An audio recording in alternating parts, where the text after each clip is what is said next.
The following was recorded in front of a live studio audience at the Studio 21 Podcast Cafe. This is the United Podcast Network.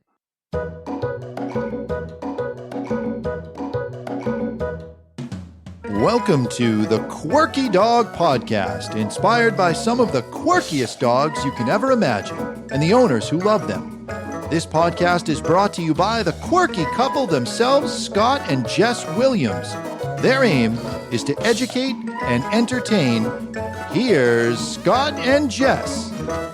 Welcome, guys, and happy Wednesday. We are coming to you live from Salem, New Hampshire, and today our topic is my dog just bit someone, now what? And I thought about this because when Scott gets calls, quite frequently he'll say something like, well, what prompted you to call? And it's normally like, well, an incident happened within the last couple days or the last couple weeks or so. Yeah, after the backstory. Not on? No, You're not on. I kind of liked it better with you Son not of on. a gun. They're just trying to squeeze me right out of this thing. He said after they share their backstory and they call and they tell me they had an incident. All right, first we have to start with the quirky tip of the day. Is it on? As long as the pig can be heard. The pig has his own mic. Our quirky tip, oh my gosh, I'm so excited about this. We are officially going to New England Cigar Expo. It is the end of September, Friday, September 29th and 30th. You can buy tickets for 1 day or for 2 days. Scott and I will be there both days. And the second day is the single day event, you guys. So you can buy tickets. It's a huge, huge, huge event. The Cigar Authority will be podcasting live. Micro wrestling will be taking place. If you've never seen it before, I hear it's the cat's meow. We cannot wait to see it. Chrissy will be performing. There's vendors everywhere. So check it out. You can buy tickets. twoguyscigar.com. Let me see. I got to see the number 2guyscigars.com. Okay, perfect. Chrissy knows. If Click you go on the link and for click on Cigar their Expo. website, there's a banner right on the very top, Cigar Expo. Buy your tickets the end of September. It's going to be the New England event. It's held in Windham, New Hampshire, and we're officially going. We're like real cigar folks now. The micro wrestling, we got to get that in quick because it's going to be outlawed, I think, in Stop it. in the Don't state. even listen to Scott. But literally, you guys. And the second day is an outdoor event, so it doesn't have to be like that you're a big cigar connoisseur. You don't have to get freaked out about the smoke. So come. We'll be there as the quirky dog. It's going to be super fun. If we could can't send wait. the protection dogs on the micro wrestlers, Okay, that would be the ultimate. Let's maybe do that for the following year. That's the tie-in. I'm going to bring a Following small bite suit. Speaking of that, Scott just got a mini Rottweiler as a client. Oh, yeah. We should have put the picture up. Well, so they said it was a mini Rottweiler. I said, I never heard of that before. And they said, well, it's a Chihuahua Rottweiler mix. And I thought, okay, well, it's a mix. But then when I get to the house, I mean, it does look like a little Rottweiler. Yeah. And it's intentionally, I can't remember I'll find the website, but someone is breeding these Chihuahua Rottweiler mixes to create a small version of a Rottweiler.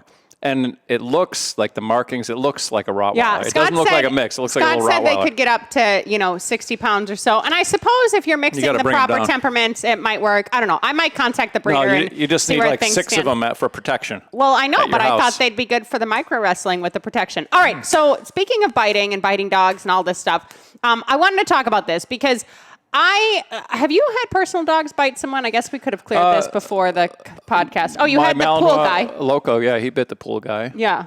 And, anything else? No, but I want to say in my dog's defense, the dog was fenced 3 layers from the public. And this guy went out of his way to get to that last fence, stick his hand in there, and then the dog bit his hand. And so he wasn't complaining. He said, hey, I'm an idiot.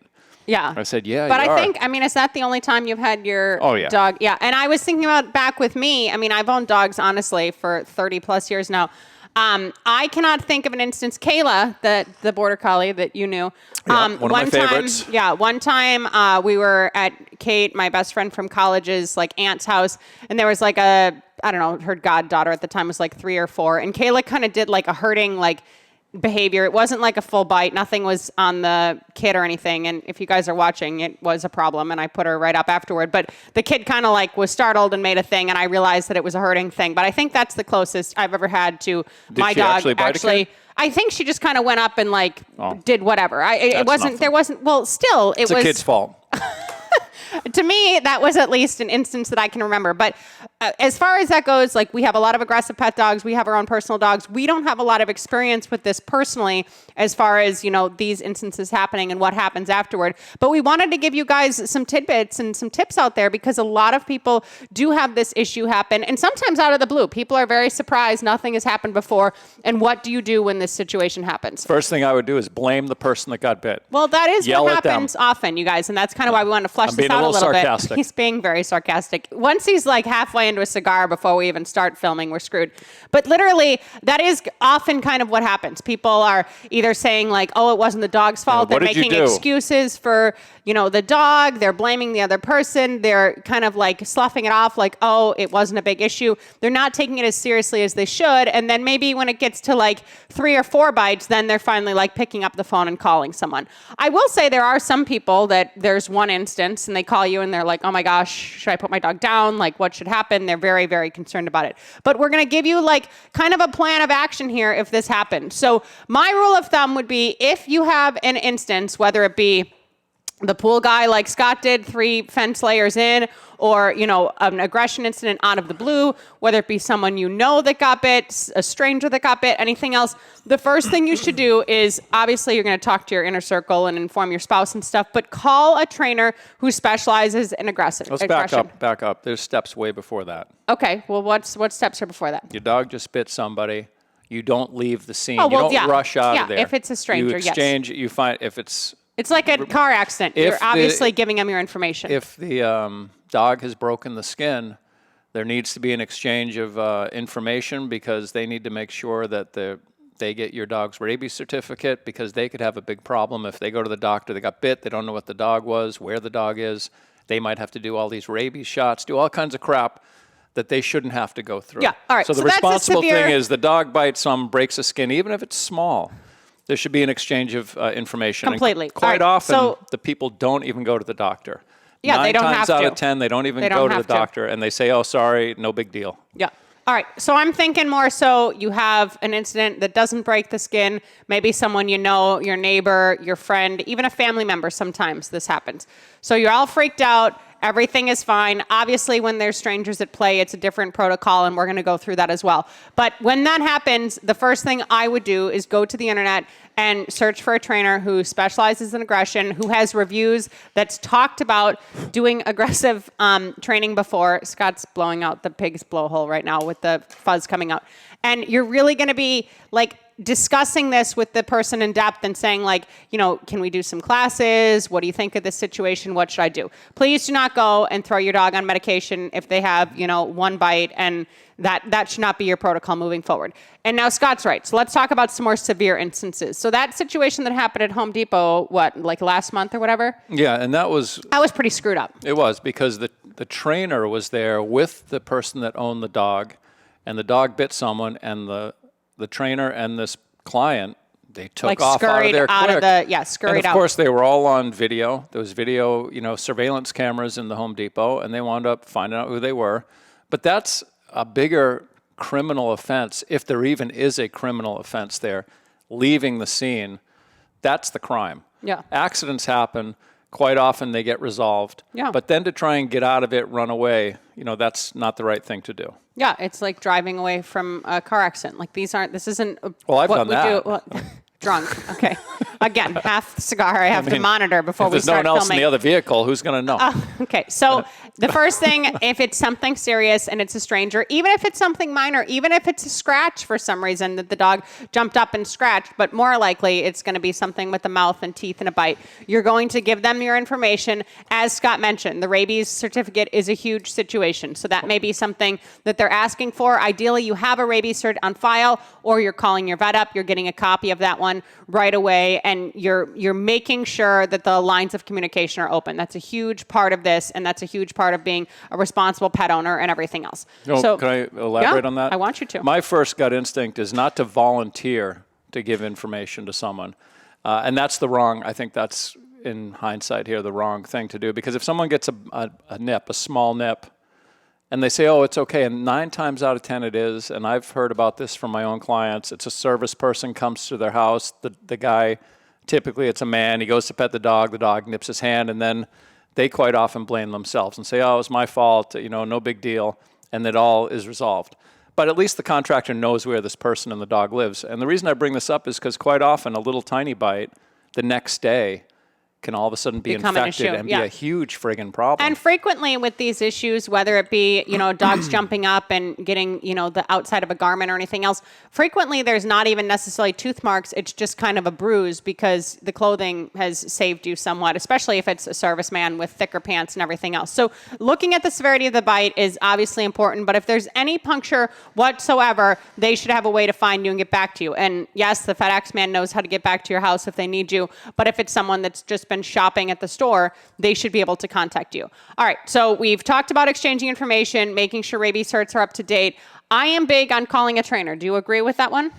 Well, of course, you need to make sure this doesn't happen again. And I tell most of my clients, because I've had many clients call me after a bite, and I'll say, has it happened before? And they'll say no. And I'll say, well, this was your free bite. Yeah. You got a freebie here.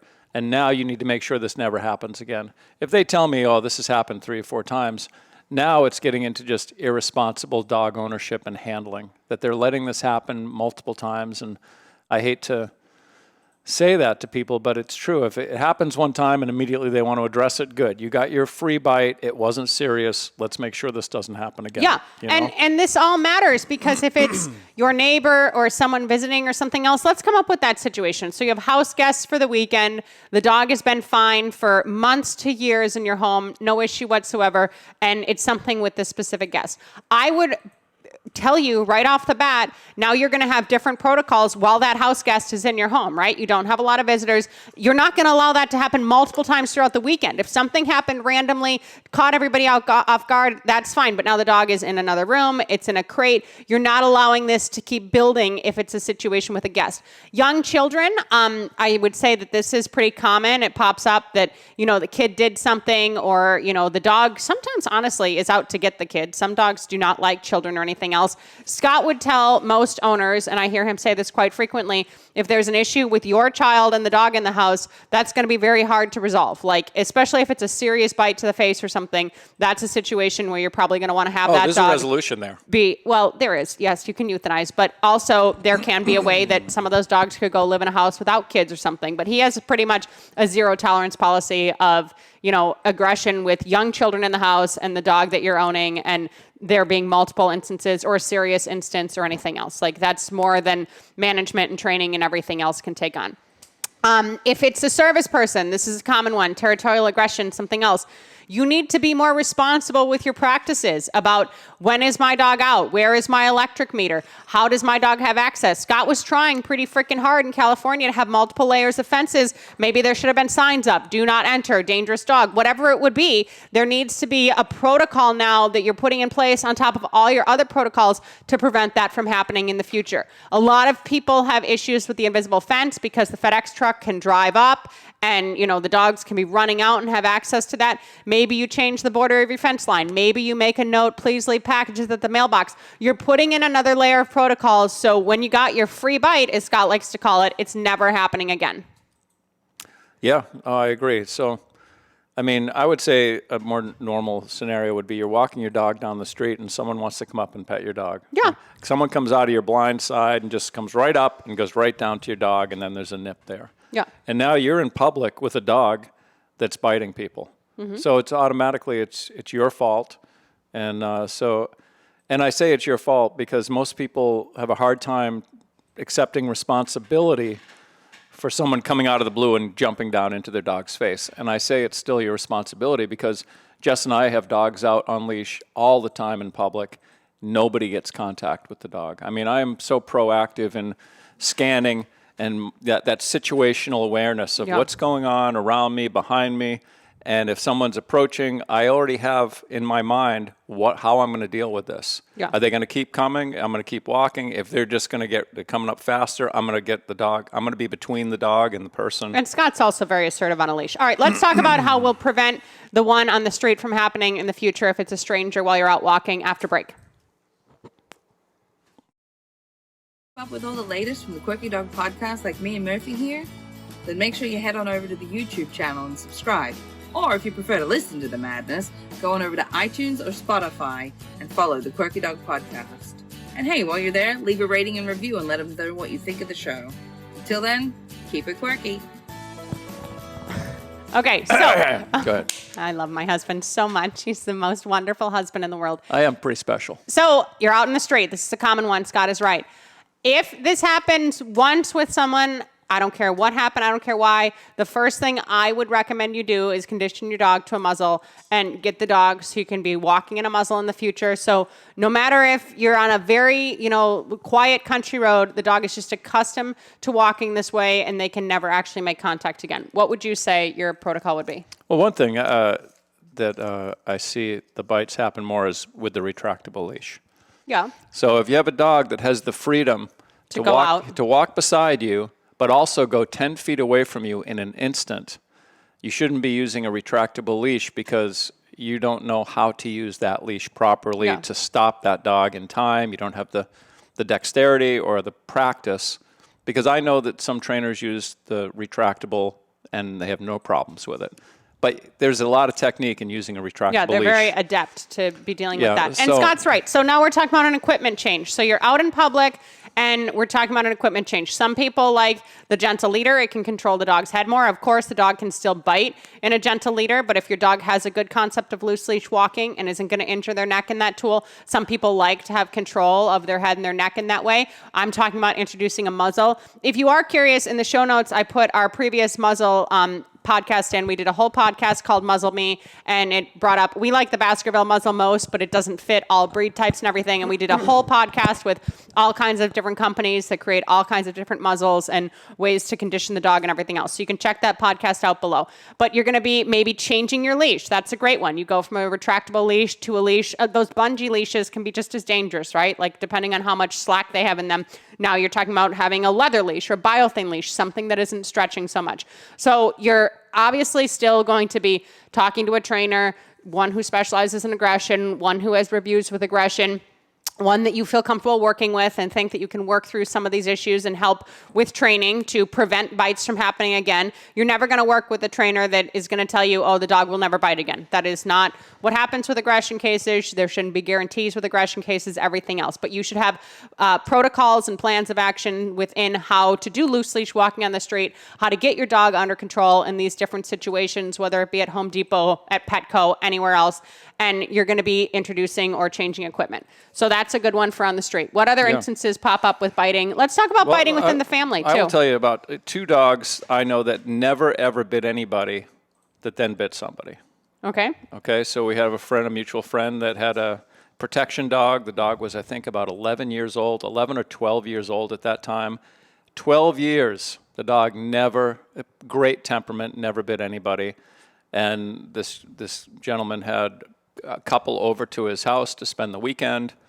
They were laying on the floor, and the woman who was visiting, and the dog went and got on her dog bed, and the woman crawled over. She was sleeping, too. The dog was sleeping. The dog was sleeping. The dog was on the dog bed. The woman crawled over. The dog nailed her in the face. Severe bite, out of the blue. So dogs, sometimes, dogs...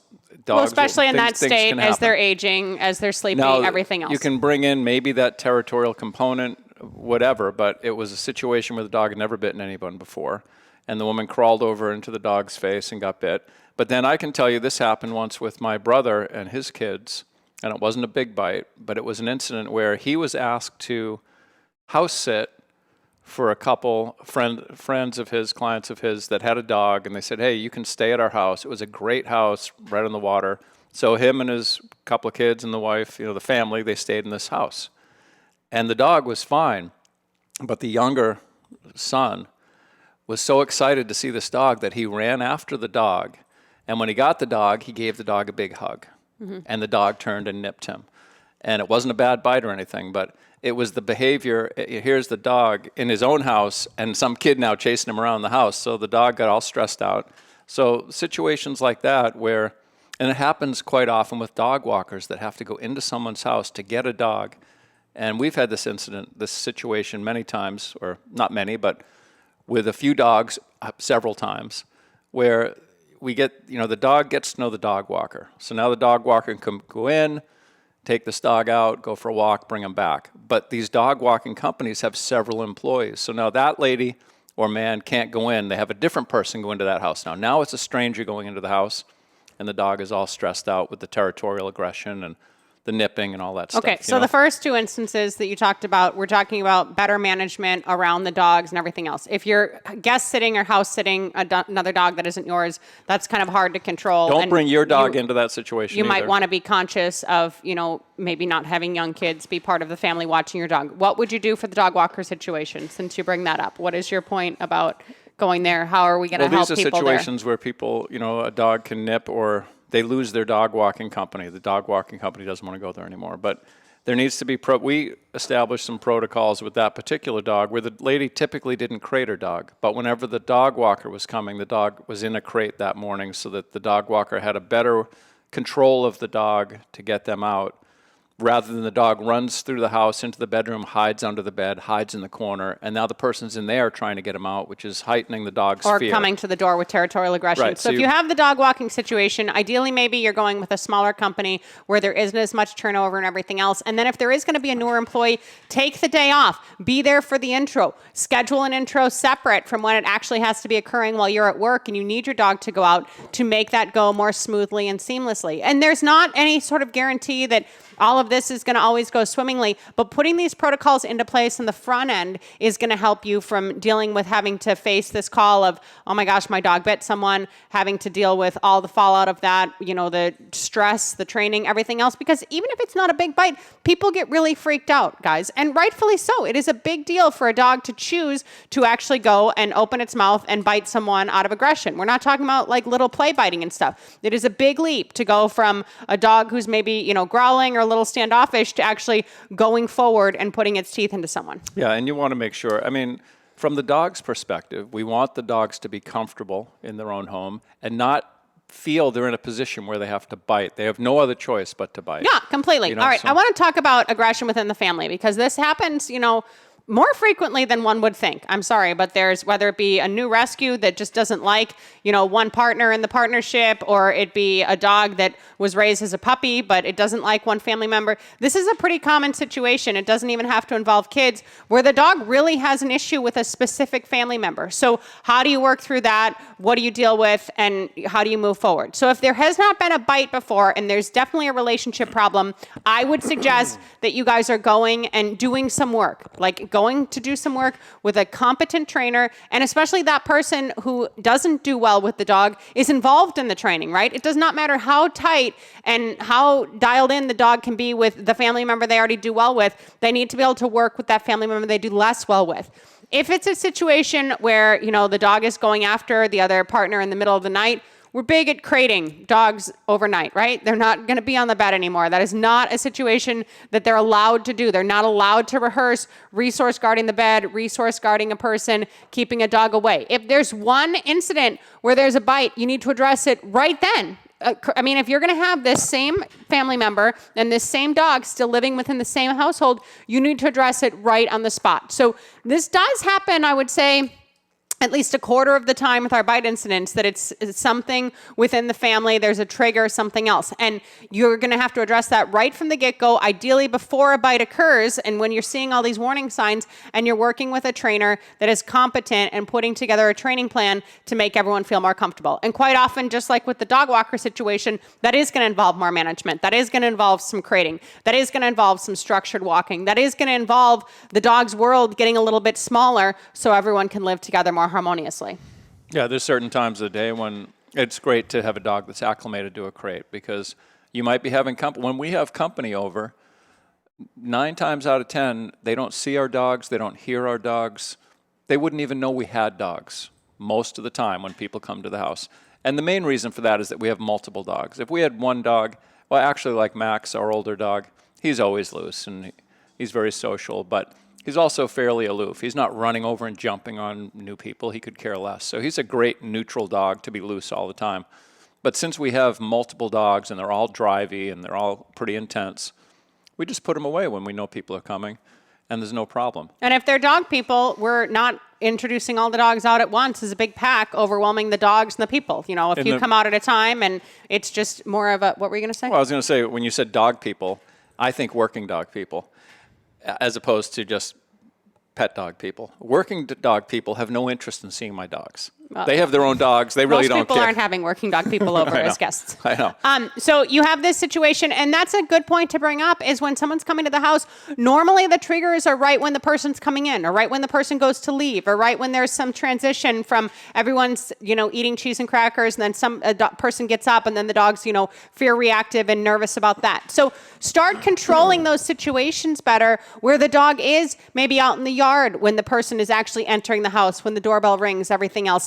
Let the dog come out dragging a leash around when things are, calmer and everything else, and maybe the dog will change its behavior. Do not allow these repetitions of doorbell ring, dog slams door, you're holding the dog back, dog's barking ferociously, you're letting the dog go, seeing what happens with the guest. I'm almost promising you guys, and I don't want to promise, loosely, but I'm almost promising you that will turn into a bite at some point. So please start to see these warning signs and set up some stuff on the front end. And then when the bite does happen, you can be very sorry, you can be very concerned, you can make a lot of excuses, but you need to call a trainer who is competent in dealing with aggression to help you, because you do need more protocols, whether it be having your dog stay on a place board, whether it be your dog being able to be quiet in a crate, whether your dog is able to actually walk on a loose leash, not be lunging and being reactive. You need to have, maybe the dog, you can call the dog, you can recall the dog. If the FedEx man is, not following the sign, not staying at the mailbox, everything else,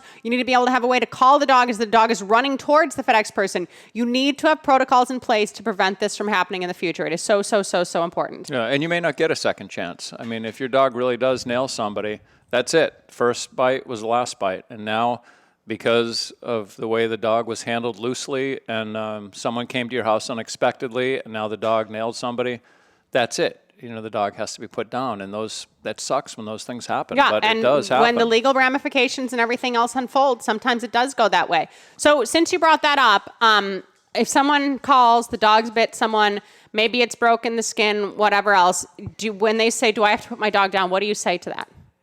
It depends on where the bite was and what happened. If it was a child and the dog was bit in the face and there's reconstructive surgery, yeah. Then I'd say the dog should be put down. That's what I say. And there's 1 million dogs out there that need homes. There's several million dogs that need homes. So let's not talk about the child situation. Okay, if somebody, any other situation what was the situation? What happened? So the severity of the bite matters. The context of the bite matters slightly. How much, control you're willing to put on the dog matters. If Scott's having a conversation with someone and they say, no, I'm not willing to crate, I'm not willing to do this, they're just taking away all of these options, management only goes so far, right? But it's not, more often than not, we train many dogs with aggression who have had a bite history. It doesn't mean just because your dog bit someone, you should be calling the vet to make that euthanasia appointment. There's small circumstances where that may be the ending result, and especially, if animal control and everything else gets involved and there's dangerous dog hearings and they're ruling against your dog, that can unravel into euthanasia. But it is not just an automatic, my dog bit, so now my dog should be euthanized. And that may sound extreme, but a lot of people do ask that question. Yeah, and extreme dog aggression is just a step away from biting a person, because quite often the bite happens when someone's trying to break up a dog fight. Yeah. So it wasn't even that the dog was going after the person, but the person was in the middle of it, and then they got bit. Yeah, and it's easier, in my opinion, to manage dog aggression than human aggression also. So I'll give you an example of a dog aggression case where another person got bit. I had a client years ago, and this is why, in that pre-screening, this is a reason why I would not work with a person that didn't want to use an electric collar, just in this one situation. They had a dog they liked to take off leash in the woods all the time. The dog ran up and attacked the dog, and they said, we can't have this. I said, okay, great. I think if you want to take your dog off leash in the woods, we need to get a good recall on the dog with an electric collar. And they said, absolutely not. We're not using an electric collar. I said, okay. You need to have a 30-foot line on your dog when you go for a walk. And they said, okay, we can do that. And they called me up a week later and said the dog bit somebody on the trail. The dog was up ahead of us, went around a bend. We didn't see where the dog went, and there was a lady there with a little dog. The lady picked up her dog over her head. The dog jumped up to bite that dog, bit the lady under the arm. And I said, how is that possible? Well, we weren't holding the leash.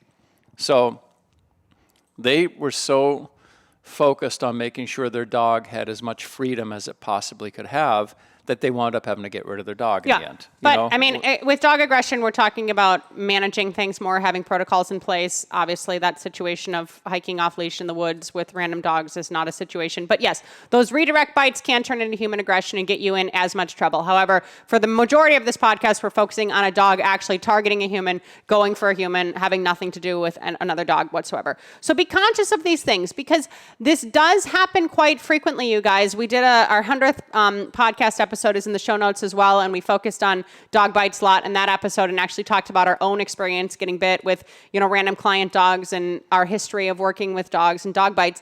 And literally, I think the statistic was like there's 4.5 million bites per, like there's a lot of dog bites. There's a lot of dog aggression and dog bites that happen. And I think that you'd be less, if your dog did bite someone and it happened, there's much less chance of it escalating into a bigger issue if you're right there and you're being, forthcoming with the people and you're trying to make everything right.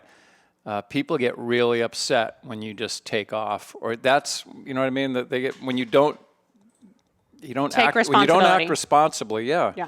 That's what pisses people off more than the bite. Yeah. They're like, oh, the dog bit me. They took off running.